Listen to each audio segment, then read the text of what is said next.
ଭାରତର ବିଜୟ ଧାରାରେ ଲାଗିଲା ବ୍ରେକ୍ ଉଭୟ ବ୍ୟାଟିଂ ଏବଂ ବୋଲିଂରେ ପ୍ରଭାବୀ ପ୍ରଦର୍ଶନ କରି ଚଳିତ ଟି-ର ସୁପର ବିନା 8ରେ ଦକ୍ଷିଣ ଆଫ୍ରିକା 76 ରନରେ ଭାରତକୁ ପରାସ୍ତ କରିଛି। ଏହି ପରାଜୟ ଯୋଗୁଁ ଗତ ସଂସ୍କରଣରୁ ଅପରାଜୟ ଥିବା ଭାରତୀୟ ଦଳର ବିଜୟ ଧାରାରେ ବ୍ରେକ୍ ଲାଗିଛି। ଦକ୍ଷିଣ ଆଫ୍ରିକା ଦ୍ୱାରା ପ୍ରଦତ୍ତ 188 ରନର ଚ୍ୟାଲେଞ୍ଜିଂ ଟାର୍ଗେଟର ପିଛା କରି ଭାରତ 5 ଓଭରରେ 111 ରନରେ ହୋଇଯାଇଥିଲା। ଭାରତୀୟ ଦଳ ଆସନ୍ତା 26 ତାରିଖରେ ତା''ର ପରବର୍ତ୍ତୀ ସୁପର ବିନା 8ରେ ଜିମ୍ବାୱେକୁ ଭେଟିବ। ବ୍ୟାଟିଂ କରିଥିବା ଦକ୍ଷିଣ ଆଫ୍ରିକାରେ ଅଧିନାୟକ ଏଡେନ୍ ମାରକ୍ରମ 4, କ୍ୱିଣ୍ଟନ ଡି 7 ଓ ରିଆନ୍ ରିକଲଟନ୍ 7 ଅଙ୍କ ୱିକେଟ୍ ହରାଇଥିଲା।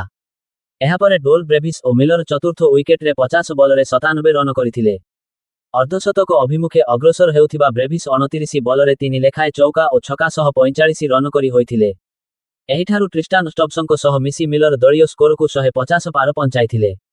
ଆଟାକିଂ ବ୍ୟାଟିଂ କରୁଥିବା ମିଲର 35 ବଲରେ 7 ଚୌକା ଓ 3 ଛକା ସହିତ 63 ରନ କରି ହୋଇଥିଲେ।